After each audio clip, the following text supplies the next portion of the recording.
Hola, en este video te vamos a hablar sobre las bases moleculares de la vida. Para esto es importante que reconozcamos que el material genético de todos los organismos están compuestos por los ácidos nucleicos. Estos son capaces de, número 1, almacenar gran cantidad de información en un mínimo volumen, y 2, copiarse fielmente, que es conocida como la replicación, y transmitir la información genética con exactitud y estabilidad en cada división celular. El ADN tiene una estructura de doble hélice dextrógira, compuesta por dos cadenas antiparalelas. Si dividimos la doble hélice y vemos una sola cadena, podemos darnos cuenta que está conformada por una secuencia de 4 bases químicas: la adenina, citosina, guanina y tiamina, y estas se unen siguiendo una secuencia para formar el material genético. En la doble hélice, las bases las vamos a ver en el interior y los fosfatos en el exterior, con 10 nucleótidos por la vuelta del hélice. Recordemos que la copia del genoma se encuentra en el núcleo de la célula, y entonces, por lo tanto, todas tienen 23 pares de cromosomas. Aquí podemos ver el nucleosoma, los cuales son la estructura en bloque del empaquetamiento de histonas que están enrolladas de la fibra de la cromatina. Las histonas, por su parte, en cuanto a su conformación estructural, tienen colas, las cuales ayudan a controlar la expresión de genes. Si existe la modificación en una de las colas de las histonas y el ADN, podemos notar si el ADN está activo o no. Esta modificación se da por la llegada de proteínas que empaquetan el ADN y se agregan a grupos de metilo a la molécula del ADN, cambiando la actividad de un segmento del ADN, más no la secuencia. Cuando el ADN está inactivo, los cromosomas están de una manera muy compactada, y esto hace que estas moléculas no ayuden a la transcripción.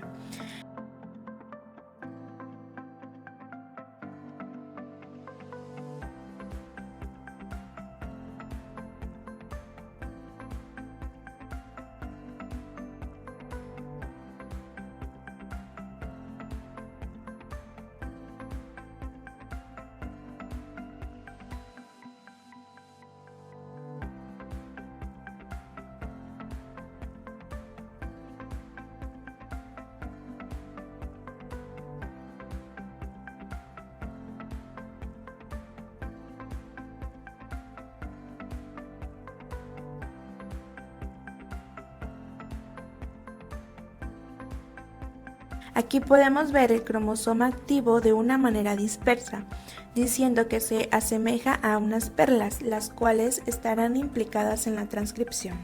La transcripción comienza cuando el ARN polimerasa se une a una secuencia cercana del inicio de un gen, que puede ser directamente o a través de unas proteínas auxiliares.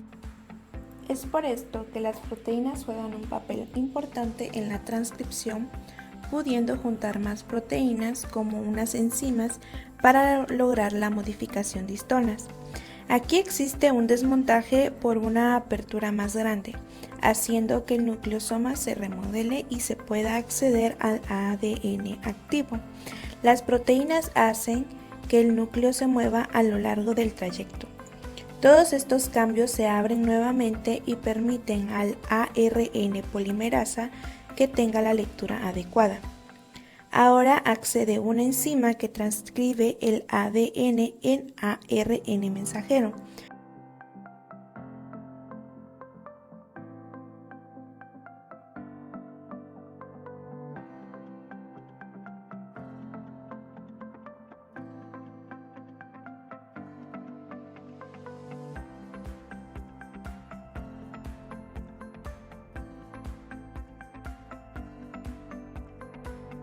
Podemos ver cómo la molécula azul está leyendo al gen. La transcripción consta de 3 fases. Número 1, iniciación, que es el enganche de la transcripción y de la ARN polimerasa al promotor. Número 2, la elongación, que es la unión covalente de nucleótidos mediante enlaces fosfodiéster. Y la número 3, que es la terminación, reconocimiento del punto y la terminación y disociación.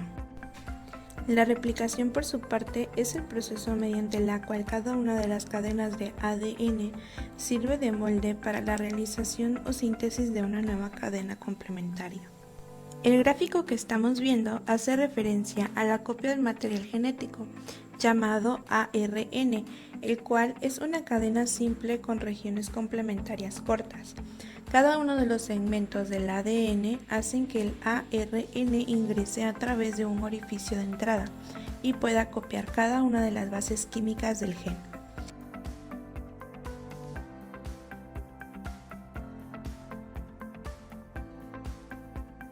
Ahora tenemos un ARN mensajero que porta la información codificada para la síntesis precursoras grandes, que son el ARN premensajeros de una vida muy corta. El ARN mensajero da la información para crear aminoácidos en las proteínas tridimensionales que son esenciales.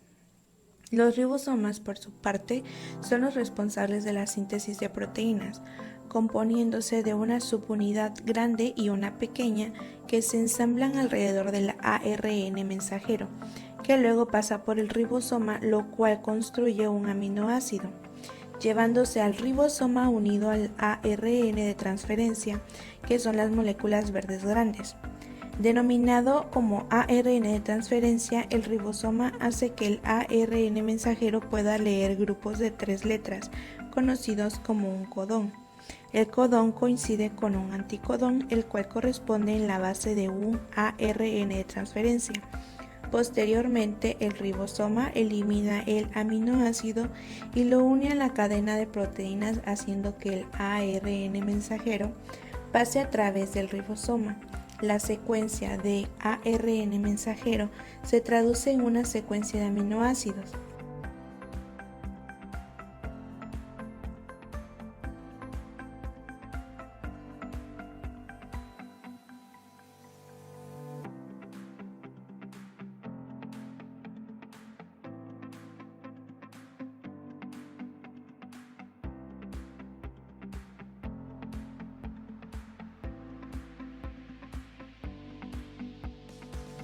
Existen ubicaciones dentro del ribosoma designadas como el sitio A, el sitio P, el sitio E.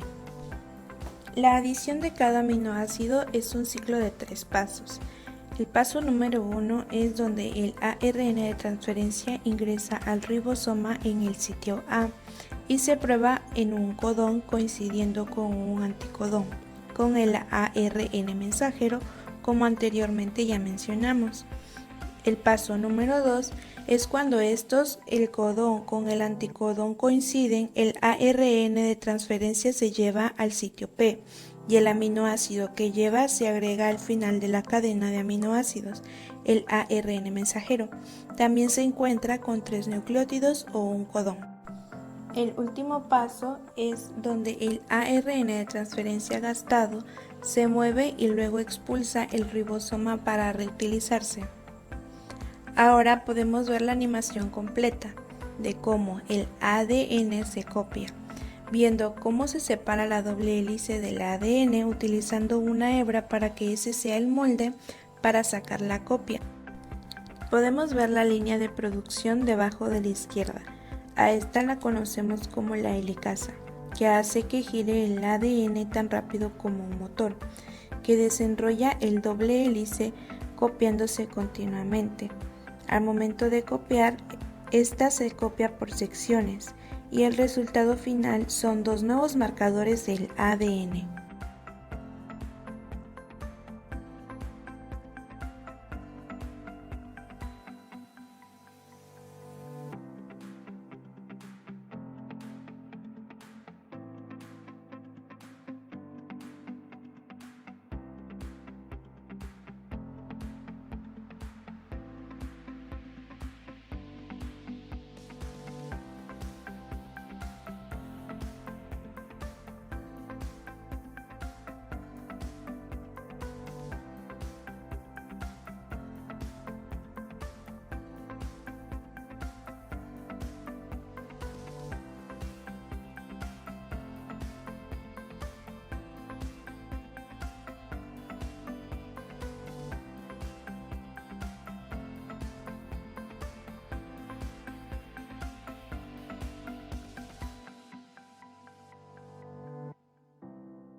En esta etapa veremos y comprenderemos cómo es que nuestro ADN se empaqueta a tal modo que 6 pies de esta larga molécula entren en el diminuto núcleo de cada célula. Este proceso comienza cuando el ADN se envuelve alrededor de moléculas de proteínas especiales llamadas histonas, proteínas que proporcionan un soporte estructural. Como podemos ver, el espiral combinado de ADN y proteína se le va a conocer como nucleosoma. Un nucleosoma se compone de alrededor de 150 pares de bases de ADN enrolladas alrededor de un núcleo de histonas. Los nucleosomas al igual se empaquetan en un hilo y el resultado final es una fibra conocida como cromatina. Y estas fibras, a su vez, se pliegan sobre sí mismas repetidas veces para formar los cromosomas, los cuales son estructuras que se encuentran en el núcleo de la célula. Normalmente, cada célula en el cuerpo humano tiene 23 pares de cromosomas, un total de 46 cromosomas. Estos se pueden ver en el núcleo de la célula en división. Los cromosomas no siempre son visibles, se forman alrededor del momento en que la célula está en división, cuando las dos copias de ADN de las células deben ser separadas. Las células tienen solo 2 nanómetros de diámetro, pero entre 30 y 40 millones de nanómetros de largo. Para mantener el núcleo organizado y regular el acceso, esto se envuelve alrededor de proteínas estructurales conformando nucleosomas, que luego, como ya dijimos, son más organizadas en fibras llamadas cromatinas. Las fibras de cromatina se empaquetan en las gigantescas estructuras para formar cromosomas. Ahora nos estamos alejando de un cromosoma a través de un poro nuclear, o conocido como nucleoporo, que es una puerta de entrada a la membrana nuclear. Nos estamos alejando un poco más. Oh, mira, una célula está a punto de sufrir mitosis. Esta es una división nuclear acompañada de citocinesis, que produce 2 células hijas idénticas. Transcurre durante 4 fases: la profase, la metafase, la anafase y la telofase. En la profase, los cromosomas comienzan a ser visibles por condensación de la cromatina. Desaparece la membrana nuclear y empieza a formarse el huso mitótico.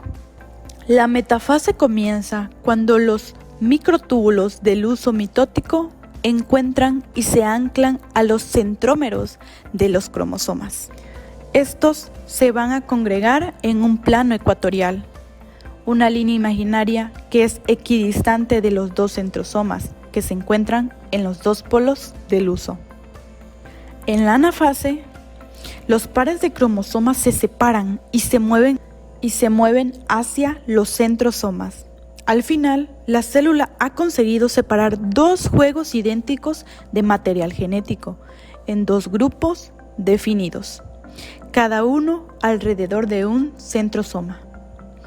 La cuarta, la telofase, es cuando las cromátidas llegan a los polos opuestos de la célula y nuevas membranas se forman alrededor de los núcleos hijos.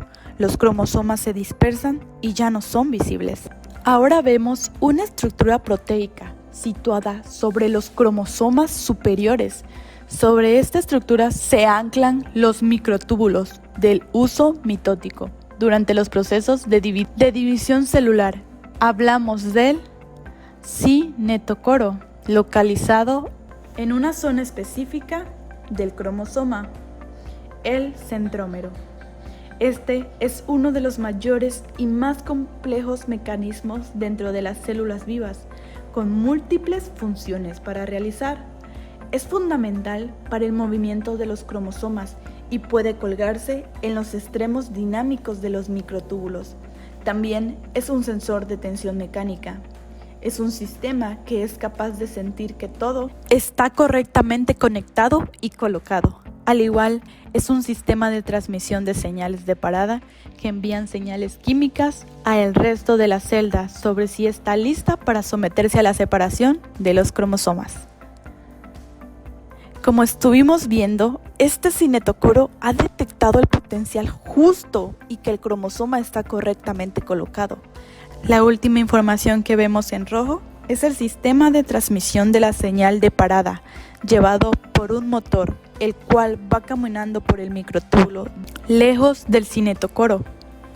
Estos son motores moleculares involucrados con un transporte directivo a lo largo del uso mitótico. Las proteínas anaranjadas que vimos, que caminan hacia la izquierda, son pequeños motores moleculares que cuidan las proteínas a sus espaldas. Estos recorren polos magnéticos. Las señales moleculares son diminutas y llevan al sistema de transmisión la señal de parada. Y todos los procesos cinéticos están listos. La célula pasa a la etapa anafase y las cromátidas separándose a los polos opuestos de la celda. Esto lo conocemos como citocinesis.